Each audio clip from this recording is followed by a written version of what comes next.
일꾼 삼으신 구세주의 넓은 사랑 항상 찬송합니다.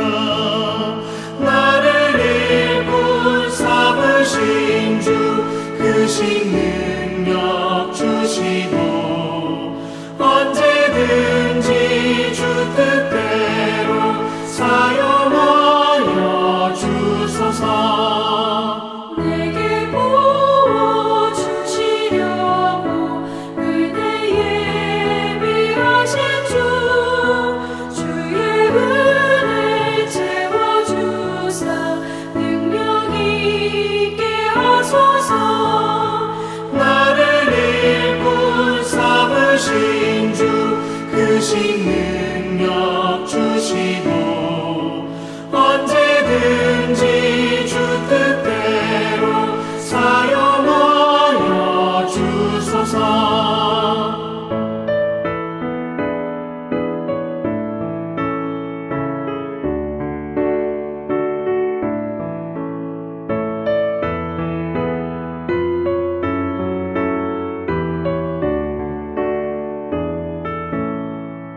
죄의 짐을 풀어주신 주의 능력 크도다.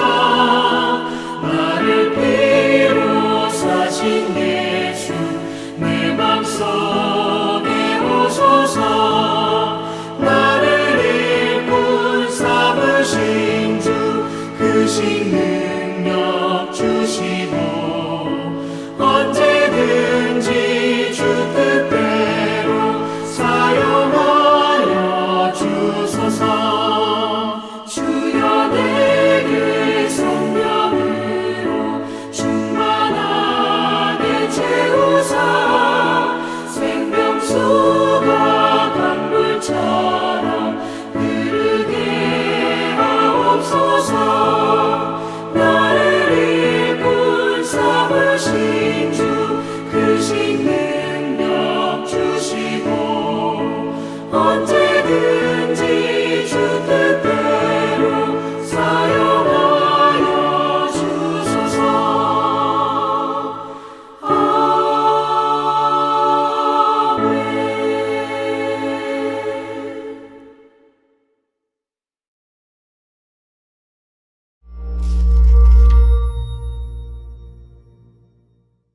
디도서. 디도는 그리스 출신의 그리스도인으로서 수년간 바울과 함께 여행했고 신임받았던 동역자입니다. 그는 과거 바울이 위기에 처했을 때 여러 번 그를 도왔는데요. 이 서신을 통해 우리는 바울이 그를 그리스 연안의 큰 섬인 그레데에 보내 그곳의 가정교회들의 질서를 회복하라는 임무를 맡겼다는 것을 알 수 있습니다. 그레데 문화는 고대 세계에서 악명이 높았는데요. 거짓말쟁이라는 뜻의 헬라어 크레티조가 그레데인 같다는 뜻일 정도로 이곳 사람들은 잘 속이고 탐욕스럽기로 유명했습니다. 이 섬의 남성들 대부분은 가장 비싼 값을 부르는 사람 밑에서 용병으로 일했고 그레데의 도시들은 위험하며 폭력과 성적 타락이 만연한 것으로 알려져 있었죠. 그러나 그레데 섬에는 전략적 항만이 많아서 고대 지중해 전역의 도시들에 출항했는데요. 바울이 볼 때 그런 면에서 그레데는 교회 조직망을 구축하기에 완벽한 장소였습니다. 그런데 자세한 내막은 알 수 없지만 어쩌다가 이 교회들이 부패한 그레데 지도자들의 영향을 받게 되었습니다. 그들은 자신들이 그리스도인이라고 말하면서 교회들을 무너뜨리고 있었죠. 이에 바울은 디도에게 그곳에 가서 상황을 바로잡으라는 임무를 맡기고 이 서신을 통해 지침을 제공합니다. 디도서의 구성은 매우 간단한데요. 간략한 도입부를 마친 뒤 바울은 디도에게 교회에서 할 일들에 대한 분명한 지침을 제공합니다. 그러고 나서 그는 복음이 어떻게 이들 그레데 공동체 안에 역사하여 새로운 가정과 새로운 인류를 만들어낼 수 있는지 이야기합니다. 바울은 그런 다음 몇 마디 마지막 인사로 서신을 마칩니다. 바울은 서신을 시작하면서 그가 사도로서 전하는 말씀은 영원한 생명에 대한 소망임을 디도에게 상기시킵니다. 그것은 바로 메시아이신 예수님을 통해 지금 시작될 수 있는 새 피조물의 삶을 의미하죠.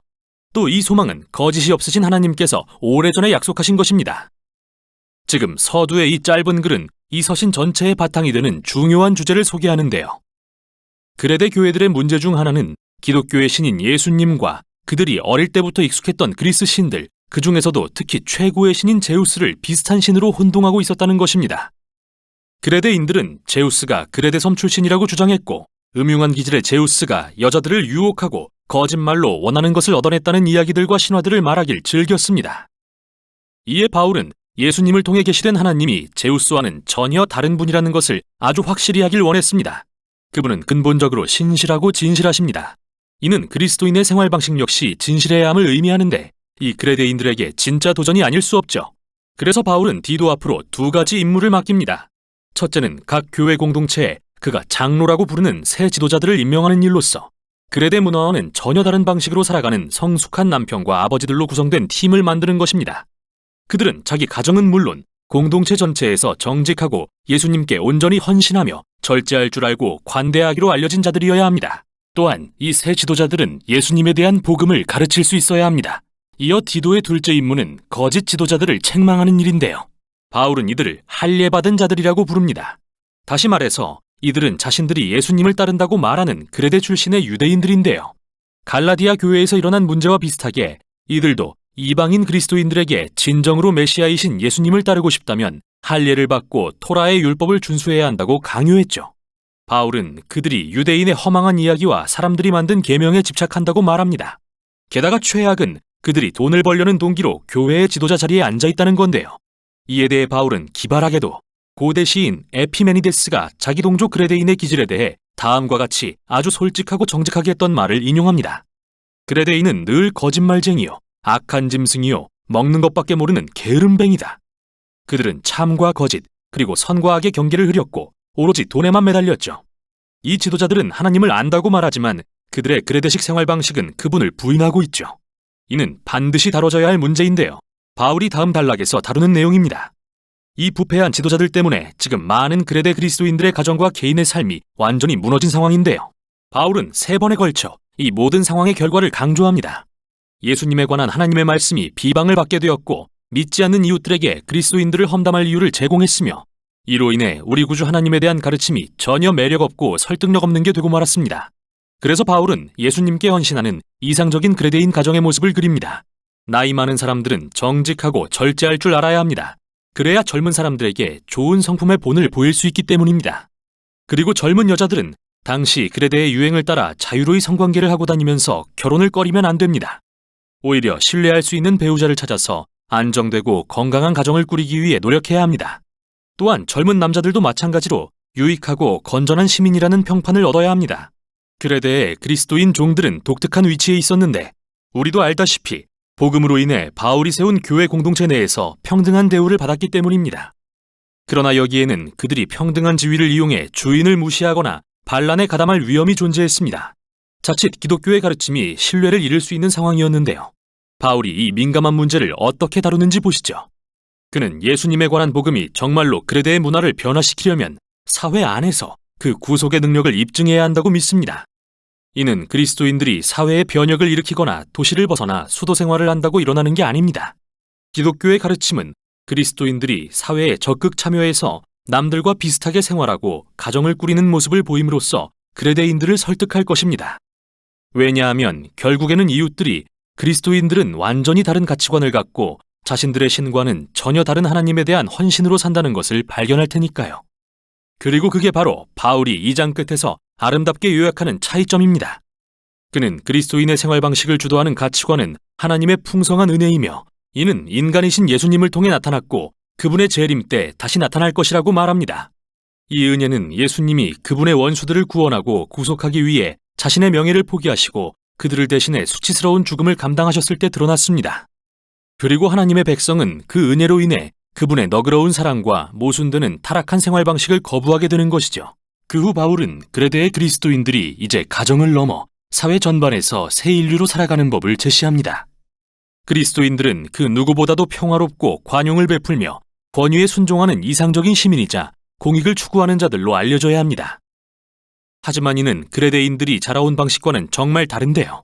그리스도인들이 문화를 거스르는 이런 생활 방식을 어떻게 유지할 수 있을까요? 바울은 그 능력의 근원이 복음이 선포하는 삼위일체 하나님의 변화시키는 사랑에 있다고 믿습니다. 그리고 이를 매우 아름다운 시로 표현합니다. 죄인된 우리는 하나님의 인자하심과 사랑으로 구원받았습니다. 하나님은 성령을 통해 사람들을 거듭나게 씻어주시고 새롭게 해주셨습니다. 그리고 예수님을 통해 하나님 앞에서 의롭다고 인정받는 길을 제공하셨습니다. 이로써 우리에게 영원한 생명, 즉 새 창조 세계에서의 새로운 미래를 향한 문이 열렸습니다. 이 살아있는 이야기는 매우 강력해서 새로운 인류를 만들어낼 수 있습니다. 바울은 성령의 능력으로 예수님의 가르침에 충성하는 사람들이 생겨나면 하나님의 은혜를 그레데 섬 전역과 온 세상에 선포하게 될 거라고 확신합니다. 그는 서신을 맺으면서 디도를 돕도록 아데마나 두기고를 보내겠다고 약속합니다. 그리고 믿음 안에서 서로 아는 친구들에게 안부를 전하며 서신을 마칩니다. 디도서는 교회들이 그들이 속한 사회에서 변화의 주역이 되도록 하려는 바울의 선교 전략을 보여주는데요. 이는 문화적 충돌이나 그레데의 생활 방식에 동화됨으로써 이루어지지 않습니다. 오히려 바울은 그리스도인들에게 그레데 문화에 지혜롭게 참여하라고 권면합니다. 그곳에 악한 것은 거절하되 선한 것은 수용해야 한다고 말이죠. 만약 그들이 평화롭게 살면서 예수님과 공공의 유익을 위해 헌신하는 법을 배울 수 있다면 그리스도인들은 우리의 구주이신 하나님의 가르침을 빛내게 될 것입니다. 이게 바로 디도서가 전하는 내용입니다.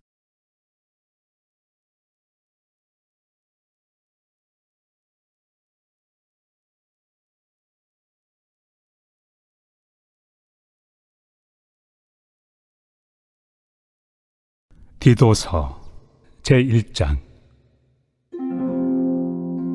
하나님의 종이요 예수 그리스도의 사도인 나 바울이 사도된 것은 하나님이 택하신 자들의 믿음과 경건함에 속한 진리의 지식과 영생의 소망을 위함이라. 이 영생은 거짓이 없으신 하나님이 영원 전부터 약속하신 것인데 자기 때에 자기의 말씀을 전도로 나타내셨으니 이 전도는 우리 구주 하나님이 명하신 대로 내게 맡기신 것이라. 같은 믿음을 따라 나의 참 아들 된 디도에게 편지하노니 하나님 아버지와 그리스도 예수 우리 구주로부터 은혜와 평강이 내게 있을지어다. 내가 너를 그레데에 남겨둔 이유는 남은 일을 정리하고 내가 명한 대로 각 성의 장로들을 세우게 하려 함이니 책망할 것이 없고 한 아내의 남편이며 방탕하다는 비난을 받거나 불순종하는 일이 없는 믿는 자녀를 둔 자라야 할지라.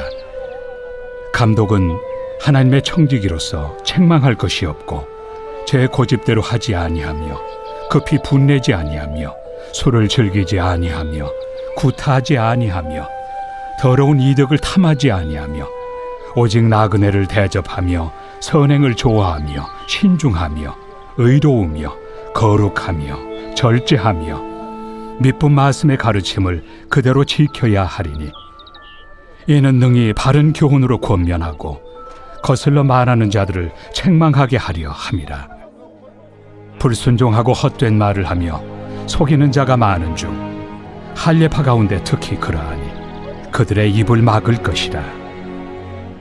이런 자들이 더러운 이득을 취하려고 마땅하지 아니한 것을 가르쳐 가정들을 온통 무너뜨리는도다. 그레데인 중에 어떤 선지자가 말하되 그레데인들은 항상 거짓말쟁이며 악한 짐승이며 배만 위하는 게으름뱅이라 하니 이 증언이 참되도다. 그러므로 네가 그들을 엄히 꾸짖으라. 이는 그들로 하여금 믿음을 온전하게 하고 유대인의 허탄한 이야기와 진리를 배반하는 사람들의 명령을 따르지 않게 하려 함이라. 깨끗한 자들에게는 모든 것이 깨끗하나 더럽고 믿지 아니하는 자들에게는 아무것도 깨끗한 것이 없고 오직 그들의 마음과 양심이 더러운지라.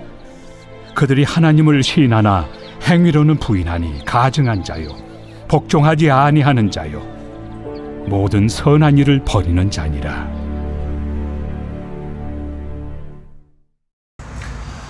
할렐루야. 오늘도 주님의 은혜와 은총 가운데 복된 삶 이루시는 주의 백성들이 되시길 존귀하신 예수님 이름으로 축원합니다.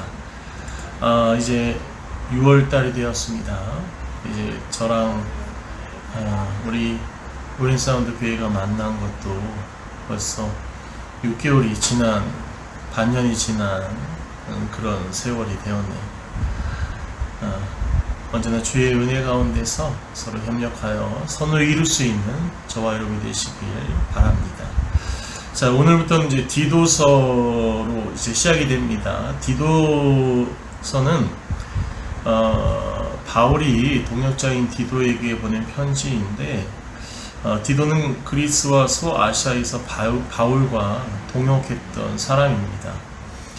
바울은 고린도 교회가 이제 분쟁에 휘말리고 이단에 미혹되는 등 어려움에 빠졌을 때 디도를 고린도에 파송을 했고, 디도가 기민한 처신을 통해서 고린도 교회가 안정을 찾는 일이 고린도 후서에서 나옵니다. 그래서 비록 디도가 할례받지 않은 순수한 이방이라 하더라도 그가 회심하여 얼마나 신실한 그리스도인이 되었는지를 보여주는 그러한 모습을 이제 보여주고 있다는 거죠. 사실 바울이 디도에게 편지를 보낼 때는 디도는 그러니까 크레타 섬이라는 곳에서 감독을 있었습니다. 여기서 이제 감독이 이제 조금 이제 혼용되는 그런 단어로 나옵니다. 헬라어로는 장로는 프루스비테로스라는 말이고, 감독은 에피스코폰이라는 말인데, 이제 이게 문맥상으로 본다면은 장로와 감독이 같은 뜻에서 혼용되고 있다라고 볼 수 있어요. 그래서 실제로 보면은 지금 장로교회의 장로가 아니라 목사에 해당한다고 해석하는 것이 맞습니다. 결국 디도는 지금 그레데 교회에 지금 목사로 있다는 거죠. 근데 고린도 교회가 사실 성전 가운데서 물러난 일이 있었기 때문에 그 교회를 안정시켰지만, 여기 그레데 교회는 그 섬 자체가 교만, 변절, 탐욕으로 되어져 있었다라고 되어져 있습니다. 그런데 이 그레데 섬 가운데서 사는 사람들이 그렇게 살고 있는데도 불구하고 교회의 성도들까지 그렇게 살고 있다는 거죠. 그래서 바울은 그레데에서 이제 난파 위기에 경로에 의해서 한 차례 다녀갔던 곳입니다. 그런 가운데서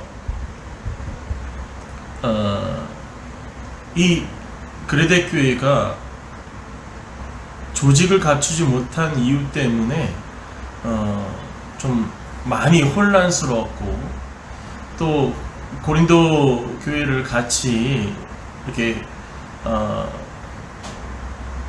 그런 어려움 가운데서 정리를 했었던 디도에게 서신을 보내서 다시 이 그레데 교회가 어떻게 서야 되는지를 보여주는 그런 서신이라는 것을 우리는 알고 이 말씀에 함께하면 더 쉽게 이해할 수 있습니다. 바울은 디도에게 교회의 조직을 갖추라고 이야기합니다. 그리고 어떤 사람을 장로로 세워야 하는지에 대해 설명하고 있다는 거죠. 그리고 성도들에게 혼탁한 세상에서 어떻게 살아야 하는지를 가르칠 것을 당부하고 있는 서신입니다. 그래서 이 일을 위해서 장로들을 하여금 하나님의 말씀으로 성도들을 가르치고 훈련하라라고 당부하고 있습니다. 그리고 마지막으로 율법 교사 세나나 아볼로를 급히 보낼 것이니 그들이 도착하면 바울이 머물고 있는 니고볼리로 와서 함께 겨울을 지내자라는 당부의 이제 서신의 내용이 되어져 있습니다. 바울은 이제 3절에 자기 때에 자기 말씀을 전도로 나타냈다고 되어져 있는데, 그것은 구원의 역사가 이루어진 때를 이야기하고 있다는 거죠. 하나님께서는 우리를 창조할 때부터 이미 구원의 때를 계획하셨다라고 우리는 볼 수 있습니다. 그 구원의 때가 바로 예수 그리스도의 십자가와 부활로 우리에겐 이미 이루어졌다는 거죠. 그렇기 때문에 하나님께서 그렇게 맡겨주신 것은 바로 이 구원의 기쁨, 구원의 소식을 많은 사람들에게 알려야 된다는 거죠. 우리는 복음을 전하는데 온 힘을 다해야 할 것입니다. 그런데 그 얘기를 하면서 이제 그레데 교회가 어떻게 살아야 될지에 대해서 먼저 기본적으로 장로를 세워야 된다라고 이야기하고 있습니다. 왜냐하면은 교회의 지도자가 있어야 됩니다. 지도자를 통해서 그 교회가 올바로 설 수 있기 때문에 장로의 자격, 책망할 것이 없으며 하나의 아내의 남편이며 방탕하다는 비난을 받지 않으며 불순종하는 일이 없는 믿음의 자녀를 둔 자라고 되어져 있다는 거죠.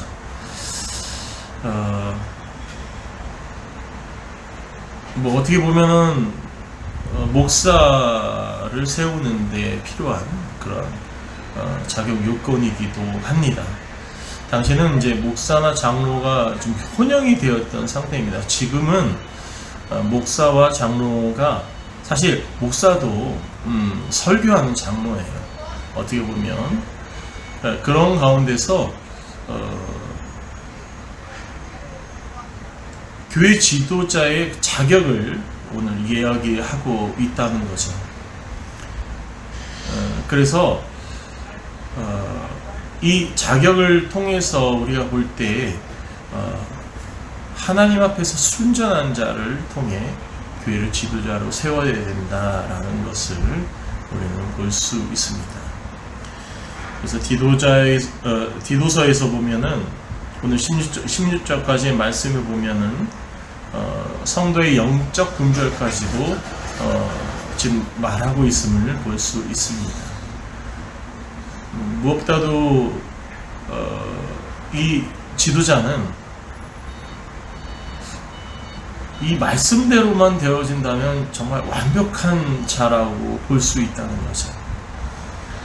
근데 이것은 반드시 이렇게 해야 된다는 것보다는 그것이 기준이 되어야 된다는 것을 보여주고 있습니다.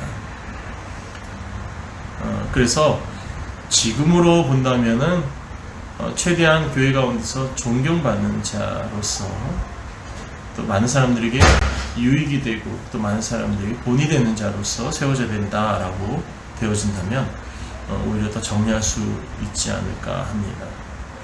우리 교회도 이제 조금 시간이 지나면 직분도 세워야 될 것이고 또 그 직분을 통해서 또 많은 일들을 행할 수 있는 그런 좀 교회가 됐으면 하는 그런 바람도 있습니다. 물론 하나님께서 때와 시간을 허락하실 줄 믿습니다. 그 가운데서 협력하여 선을 이룰 수 있는 하나님의 지도자로 세워져 하나님께 인정받고 또 하나님의 백성들에게 인정받는 그런 지도자가 나오는 우리 교회가 되어서 진정 이 사회와 또 하나님의 나라를 온전히 세우는 그런 우리 보인사운드 교회가 됐으면 하는 그런 바람이 있습니다. 우리도 언젠가 이런 지도자를 통해서 하나님의 교회가 좀 안정되고 올바른 모습으로 세워지는 그때를 우리 기도하며 준비하는 그런 주의 백성들이 되길 바랍니다. 함께 기도하겠습니다. 사랑과 은혜가 충만하신 하나님, 오늘 말씀을 가지고 저희들 다시 한번 하나님 앞에 나아갑니다. 말씀 가운데 되어지는 하나님의 지도자는 그야말로 완벽한 자로서 보여지는데 사실 이 완벽이 제대로 될 수 있는 인간은 없음을 저희 또한 봅니다. 그럼에도 불구하고 이런 기준이 저희들에게 세워진 것은 이 기준을 통해 하나님 나라의 백성으로서 세워지는데 부족함이 없는 주의 백성으로 살아가라라는 그 말씀으로 저희들 받아들일 수 있습니다. 비록 이대로는 살지 못하지만 이 기준을 바라보며 나아갈 수 있는 주의 종들이 되게 하시며 주의 뜻을 이루기 위해서 하나님의 뜻을 먼저 찾는 또 하나님의 뜻을 먼저 세우는 그런 주의 종들이 되게 하여 주옵소서. 우리 구주 예수 그리스도 이름으로 기도하옵나이다. 아멘.